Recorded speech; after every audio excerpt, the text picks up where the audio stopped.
வாழ்க வளமுடன். நண்பர்கள் அனைவருக்கும் வணக்கம். நான் உங்கள் நண்பன் அர்ஜுன். நான் செபியில் பதிவு பெற்ற பங்கு முதலீட்டு ஆலோசகர், SEBI registered investment adviser and registered research analyst. இன்னைக்கு 11th செப்டம்பர் போஸ்ட் மார்க்கெட் போட்டு பார்த்துடலாம். இன்னைக்கு வந்து 7th ஸ்ட்ரைட் செஷனாக நம்ம மார்க்கெட் வந்து ஹையில் க்ளோஸ் ஆயிருக்குது. எக்ஸாக்டாக வந்து ரெசிஸ்டன்ஸ் ஜோனில் வந்து க்ளோஸ் ஆயிருக்குது. அதாவது 25,000லேயே வந்து செட்டில் ஆயிருக்குது. மார்க்கெட்டில் எந்த ஒரு வைலண்ட் மூமெண்ட் இல்லை. மார்க்கெட்டு தான் வந்து மேலே ஏறிட்டு இருக்குதே தவிர ஸ்டாக் வைஸ் பார்க்கும்போது அவ்வளோவா வந்து பெர்ஃபார்மன்ஸ் இல்லை. ஒரு 2-3 ஸ்டாக்கை மட்டும் வச்சுக்கிட்டு மார்க்கெட் ஏறிட்டு இருக்குது. பார்க்கலாம் என்ன நடக்க போகுது அப்படின்ட்டு. முக்கியமான நியூஸ், யூஎஸ்லேருந்து இன்ஃப்ளேஷன் வந்துருக்குது. பாம்பே ஸ்டாக் எக்ஸ்சேஞ்சை அடித்து துவச்சி வச்சுருக்குறாங்கன்னு வச்சுக்கோங்களேன். ஒரே நியூஸை வச்சுட்டு அடிச்சுக்கிட்டே இருக்கிறாங்க. அதுக்கப்புறமா வந்து மீடியா வந்து நல்லா வந்து கேம் ஆடிட்டு இருக்கிறாங்க. அந்த செய்தி எல்லாமே அந்த வீடியோவில் பார்த்துடலாம். எங்கேயும் ஸ்கிப் பண்ணாமல் பாருங்கள். இந்த வீடியோ உங்களுக்கு கண்டிப்பாக யூஸ்ஃபுல்லாக இருக்கும். ரைட், யூஎஸ் மார்க்கெட்டு ஜஸ்ட் ஒரு கிளான்ஸ் பார்த்துடலாம். அதாவது இந்த வீடியோ ரெக்கார்ட் பண்ணிட்டு இருக்குது 6:30 ரெக்கார்ட் பண்ணிட்டு இருக்கிறேன். யூஎஸ்ல வந்து இன்ஃப்ளேஷன் வந்துருச்சு. வந்திருக்கிற இன்ஃப்ளேஷன் 2.9%. ப்ரீவியஸாக இருந்தது 2.7%. இப்போ எக்ஸ்பெக்டேஷன் வந்து 2.8 to 2.9 தான். ஸோ ஆஸ் பர் எக்ஸ்பெக்டேஷன் தான் வந்துருக்குது. பட் இது வந்து மந்த் ஆன் மந்த் வந்து பார்க்கும்போது எபோவ் இன்ஃப்ளேஷன் வந்துருக்குது. இயர் ஆன் இயர் வந்து பார்க்கும்போது இன்லைன் வித் எக்ஸ்பெக்டேஷன் வந்துருக்குது. அதே மாதிரி கோர் இன்ஃப்ளேஷன் வந்துருக்கு 3.1%. ப்ரீவியஸாக இருந்தது 3.1%. எக்ஸ்பெக்டேஷன் 3.1%. யூஎஸ்லேருந்து ஜாப்லெஸ் கிளைம்ஸ் டேட்டா வந்துருக்குது. வந்திருக்கிற டேட்டா வந்து பார்க்கும்போது 2,63,000 வந்துருக்குது. ஆக்சுவலாக வந்து வந்திருக்கிற டேட்டா October 23, 2021 அந்த அப்போ என்ன வந்துச்சா அதை விட இப்போ வந்து ஹையஸ்ட் லெவல் வந்துருக்குது. ஸோ இது வந்து ஃபெட் சேர்பர்சன் ஜெரோம் பவுலுக்கு வந்து ஒரு தலைவலியாக இருக்குன்னு வச்சுக்கோங்களேன். இப்போ coming September 17th and 18th வந்து ஃபெட்டோடைய ஈவெண்ட் இருக்குது. ஆல்ரெடி யூஎஸ் பிரசிடென்ட் நம்ம சின்ராஸ் வந்து என்ன சொல்லிட்டு இருக்கிறாரு, ரேட் வந்து கட் பண்ணணும், மாசிவ் ரேட் கட் பண்ணணும் அப்படின்னு சொல்கிறாரு. ஆனால் அங்கே வந்து 25 பேசிஸ் பாயிண்ட் கட் பண்ணுறாங்களா இல்லை 50 பேசிஸ் பாயிண்ட் கட் பண்ணுறாங்களான்னு தெரியல. But not more then 50 basis point.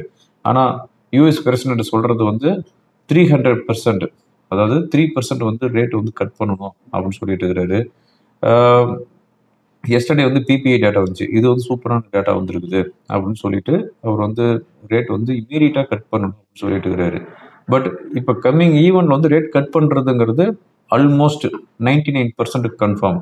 But 25% cut பண்ணுறாங்களா இல்லை 50% வந்து கட் பண்ணுறாங்களா அப்படிங்கிறது தான் வந்து $1 million கொஷினாக இருக்குதுன்னு வச்சுக்கல.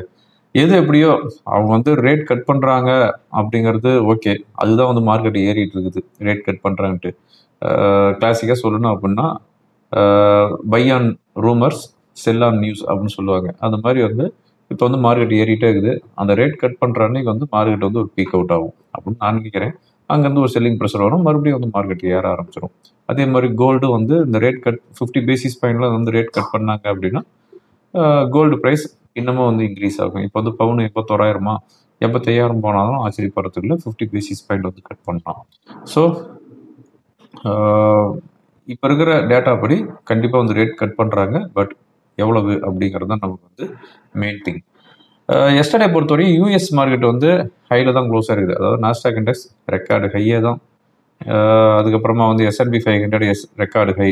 அதாவது நாஸ்டாக் இண்டெக்ஸ் ஃப்ளாட்டாக க்ளோஸ் ஆகிருக்குது with positive bias. Dow Jones வந்து 0.48% வந்து ஹையில் க்ளோஸ் ஆகிருக்குது. யூஎஸ் உடைய பாண்ட் ஈல்டு எஸ்டர்டே வந்து 4.04 இருந்துச்சு. இப்போ வந்து இன்ஃப்ளேஷன் வந்ததுக்கப்புறம் பிலோ 4க்கு வந்துருச்சு. கோல்டு வந்து $3,685 பெர் அவுன்ஸுக்கு போயிட்டு இருக்குது. நான் ஸ்டாப் ரேலி போயிட்டு இருக்குது. $4,000 நியர்லி வந்துடும். மோஸ்ட்லி வந்து நெக்ஸ்ட் இயர் மிடிலுக்குள்ளே வர்றதுக்கு உண்டான வாய்ப்புகள் அதிகம். பிரெண்ட் க்ரூட் வந்து $67.5 அரௌண்ட் இருக்குது பெர் பேரலுக்கு. டாலர் இண்டெக்ஸ் வந்து $98 இருக்குது. ஓகேங்களா.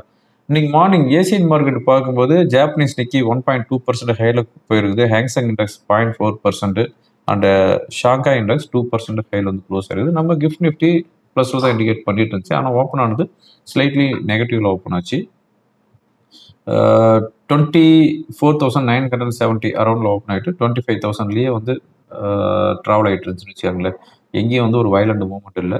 ஃபைனலாக சென்செக்ஸ் 123 பாயிண்ட்ஸ் ஹையில் க்ளோஸ் ஆயிருக்குது 81,548. நிஃப்டி 32 பாயிண்ட்ஸ் ஹையில் க்ளோஸ் ஆயிருக்குது 25,005 வந்து செட்டில் ஆயிருக்குது. ப்ராட் இண்டிசஸை பொறுத்தவரையும் மிட் அண்ட் ஸ்மால் கேப் வந்து ஃப்ளாட்டாக தான் க்ளோஸ் ஆயிருக்குது. செக்டார் வைஸ் பார்க்கும்போது ஐடி செக்டரில் ஸ்லைட்லி வந்து ஒரு செல்லிங் ப்ரெஷர். ஓகேங்களா, மற்றபடி எந்த செக்டார்லேயும் வந்து சொல்லிக்கிற மாதிரி உண்டான மூவ்மெண்ட் இல்லை. ஓகே, பிறகு முக்கியமான நியூஸ் அப்படின்னு பார்த்தோம் அப்படின்னா, இந்த சோசியல் மீடியா இருக்குது பார்த்தீங்களா, மெயினாக வந்து TV, CNBC TV 18 and ET Now. Last Friday வந்து ஒரு மெசேஜ் போட்டிருந்தாங்க, ஐடி கம்பெனி எல்லாத்துக்கும் வந்து அவுட் சோர்சிங் வந்து பேன் பண்ண போகிறாங்க, யூஎஸ்லேருந்து டேரிஃபில் வந்து இன்க்ளூட் பண்ண போகிறாங்கன்னு ஏதோ சம் ஃபேக் நியூஸ் போட்டிருந்தாங்க. மார்க்கெட் வெர்டிக்கலாக இறங்குச்சு. அதுக்கப்புறமா இல்லை இது வந்து ஃபேக் அப்படின்னு சொன்னதுக்கப்புறம் இமீடியட்டாக வந்து பவுன்ஸ் ஆச்சு. அதே மாதிரி தான் வந்து இந்த சிஎன்பிசி டிவி 18 இவங்க என்ன பண்ணிட்டு இருக்கிறாங்க அப்படின்னா, இந்த செபி வந்து வீக்லி எக்ஸ்பைரி வந்து க்ளோஸ் பண்ண போகிறாங்க, இது வந்து கன்சல்டேஷன் பேப்பர் இஷ்யூ பண்ணிட்டாங்க, நாளைக்கு போர்ட் மீட்டிங்கில் இதை பற்றி அனௌன்ஸ்மெண்ட் பண்ண போகிறாங்க. ஸோ இந்த மாதிரியான ரொம்ப வயலன்ஸ் ரிப்போர்ட் வந்து கண்டினியூவாக கொடுத்துட்டு ஒரு ஸ்டாக்கே வந்து ஆப்ரேட் பண்ணுறாங்க. யூனோ, இன்னைக்கு வந்து 11:30 அரௌண்ட் அவங்க வந்து நியூஸ் கொடுக்கும்போது பிஎஸ்சி வந்து ஹையில் தான் ட்ரேட் ஆகிட்டு இருந்துச்சு. அந்த நியூஸ் வந்ததுக்கப்புறம் 5% டவுன் ஆச்சு. அதே மாதிரி ஏஞ்சல் ஒன் ஸ்டாக். ஸோ இது எல்லாமே வந்து ஒரு செல்லிங் ப்ரெஷர் வந்துட்டு இருக்குது. ஓகேங்களா, பட் எக்ஸ்சேஞ்ச் வந்து இது வரையும் கன்சல்டேஷன் பேப்பர் இஷ்யூ பண்ண கிடையாது. நாளைக்கு வந்து செபியோடைய போர்ட் மீட்டிங்கில் இந்த டாப்பிக்கே கிடையாது. போர்ட் மீட்டிங் வந்து எந்த டாபிக் பேசுகிறோம் அப்படிங்கிறது ஆல்ரெடி வந்து அவங்க ரிலீஸ் பண்ணிட்டாங்க. ஓகேங்களா, அதுக்கடுத்து வந்து இன்னைக்கு ET Now அதில் வந்து என்ன சொல்லியிருக்கிறாங்க அப்படின்னா, சோர்சஸ் சே அப்படின்னு போட்டு SEBI has no proposed to end weekly expiry as of now அப்படின்னு சொல்லியிருக்கிறாங்க. அதாவது சிஎன்பிசியில் வந்து சோர்சஸ் சே அப்படின்னு சொல்லி வீக்லி எக்ஸ்பிரி வந்து பேன் பண்ண போகிறாங்க, கன்சல்டேஷன் பேப்பர் இஷ்யூ பண்ணிட்டாங்க, எக்ஸ்சேஞ்ச் கிட்ட ரிவ்யூ கேட்டிருக்கிறாங்க அப்படின்ட்டு சோர்சஸ் சே அப்படின்னு சொல்லி சிஎன்பிசியில் சொல்கிறாங்க. ET Nowல வந்து என்ன போடுறாங்க, சோர்சஸ் சே அப்படின்னு போட்டு இந்த மாதிரியான ஈவெண்ட் எதுவுமே இல்லை, இவங்க வந்து வீக்லி எக்ஸ்பிரி ஸ்டாப் பண்ணுற ஐடியாவே இல்லை அப்படின்ட்டு இவங்க போடுறாங்க. அந்த சோர்சஸ் அப்படின்னு போடுறாங்களா, அது யார் அப்படின்னு தான் வந்து $1 மில்லியன் கொஸ்டினாக இருந்துச்சுங்களே. யார் அந்த சார் அப்படிங்கிற மாதிரி சோர்சஸ் அப்படிங்கிறது யாரு, அதை போட மாட்டேங்கிறாங்க. சோர்சஸ்னா யார், ஏஜென்சி, எந்த ஏஜென்சி சொல்றாங்க, என்ன ஏது. இந்த டிவி பார்த்தாவே நம்ம வந்து பைத்தியம் பண்ணி விடுவாங்க. முன்னெல்லாம் நான் வந்து சிஎன்பிசி டிவி 18 ஏதோ மாறி மாறி நான் வந்து என்னுடைய வீடியோவை போட்டுட்டு இருப்பேன். இன்னைக்கு வந்து டிவியே ஆன் பண்றது இல்லை. எனக்கு என்ன நியூஸ் தெரியுதோ அதை மட்டும் தான் வச்சு நான் மார்க்கெட்டை பார்த்துட்டு இருக்கிறேன். ஸோ இந்த டிவியெல்லாம் பார்த்து நீங்கள் வந்து பண்ணனீங்க அப்படின்னா முடிஞ்சு போயிட்டீங்கன்னு வச்சியாவே. ஓகே, அதுக்கடுத்த வந்து யூரோப்பியன் சென்ட்ரல் பேங்க் வந்து இன்ட்ரெஸ்ட் ரேட் வந்து ஹோல்டு பண்ணிக்கிறாங்க. என்பிசிசி அவங்க வந்து 3700 crore வந்து ஜெய்ப்பூர் இன்டர்நேஷ்னல் ஏர்போர்ட்டில் ஆர்டர் வந்து வின் பண்ணிக்கிறாங்க. இது வந்து பிக் பாசிட்டிவ் நியூஸ் என்பிசிசிக்கு. அதுக்கடுத்து வந்து வாரி எனர்ஜி, எஸ்டர்டே தான் நான் சொல்லியிருந்தேன், போகிற ஸ்பீடை பார்த்தா 4000 4500 ஈஸியாக போயிட மாட்டேங்குது அப்படின்ட்டு சொன்னேன். இன்னைக்கு 250 ரூபாய் ஏறிக்குது பெர் ஷேருக்கு. ஆல்மோஸ்ட் 8% 9% இன்க்ரீஸ் ஆயிருக்குது. வாரி எனர்ஜி ஆல் டைம் ஹையை வந்து நீ பிரேக் பண்ணிடுது. லிஸ்டிங் ஆன போது லாஸ்ட் இயர் நவம்பர் மந்த்னு நினைக்கிறேன், லிஸ்டிங் ஆன போது 3700 ரூபாய்க்கு வந்துச்சு. இன்னைக்கு வந்து 3700 ரூபாய் பிரேக் பண்ணியிருக்குது. ஓகேங்களா, ஸோ இது வந்து நான் ஸ்டாப்பாக போயிட்டு இருக்குது. ஸோ நல்ல ஒரு ரேலியில் போயிட்டு இருக்குதுன்னு வச்சுக்கோங்களேன். ரைட், இதுதான் இப்போ இருக்கிற போஸ்ட் மார்க்கெட் ரிப்போர்ட் அந்த முக்கியமான நியூஸு. ஈவெண்ட் அப்படின்னு பார்க்கும்போது யூஎஸ்லேருந்து inflation, core inflation, interest rate decision எல்லாமே வந்துருச்சு. அதை பற்றி உங்கள்கிட்ட பேசிட்டேன். ஃப்ரைடே ஈவினிங் 4 o'clock இந்தியாவுடைய இன்ஃப்ளேஷன் வருது, சிபிஐ இன்ஃப்ளேஷன். ப்ரீவியஸாக இருக்கிறது 1.55%, இப்போ எக்ஸ்பெக்டேஷன் 1.7%. நாளைக்கு ஈவினிங் 7:30க்கு யூஎஸ்லேருந்து யூஎஸ்ஏ கன்சியூமர் சென்டிமெண்ட் டேட்டா வருது. இந்த வீடியோ ரெக்கார்ட் பண்ணிட்டு இருக்கும்போது யூஎஸ் மார்க்கெட்டு ஹையில் தான் ட்ரேட் ஆகிட்டு இருக்குது, யூரோப் மார்க்கெட்டும் வந்து ஹையில் தான் ட்ரேட் ஆகிட்டு இருக்குது. ஓகேங்களா, ஓகே, இப்போ ஓவரால் நம்ம மார்க்கெட் எப்படி இருக்குது. இன்றைக்கி என்னோட ஃப்ரீ டெலிகிராம் சேனலில் கூட ஒரு ரிப்போர்ட் போட்டிருந்தேன்.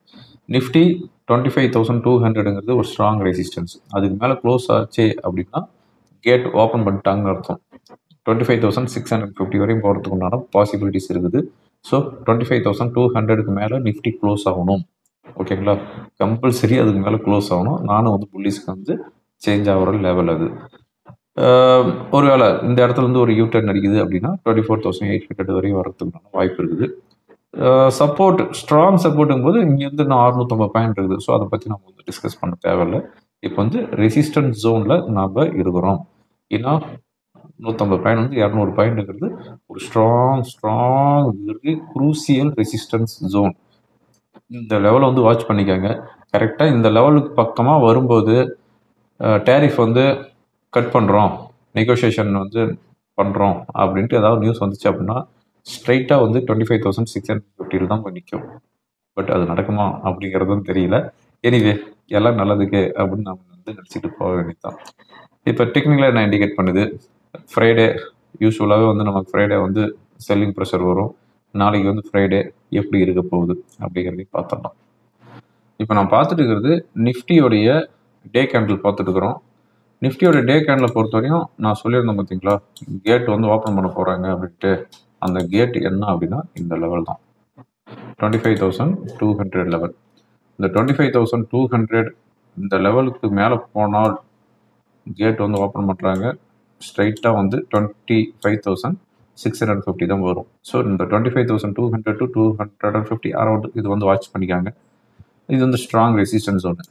இப்போ வந்து இன்ட்ராடேவுக்கு பொறுத்தவரையும் நிஃப்டியோடைய ரெசிஸ்டன்ஸ் அப்படின்னு பார்க்கும்போது 25,050. ஓகேங்களா, இந்த 25,050க்கு மேலே சஸ்டெயின் ஆகிட்டு இருந்துச்சுன்னா 25,100 வரையும் போகிறதுக்குனால வாய்ப்பு இருக்குது. சப்போர்ட் அப்படின்னு பார்த்தோம் அப்படின்னா 24,960, தென் 24,900. பேங்க் நிஃப்டி என்ன இண்டிகேட் பண்ணுது அப்படின்னு பார்த்தோம் அப்படின்னா இதான் லெவலு 54,750.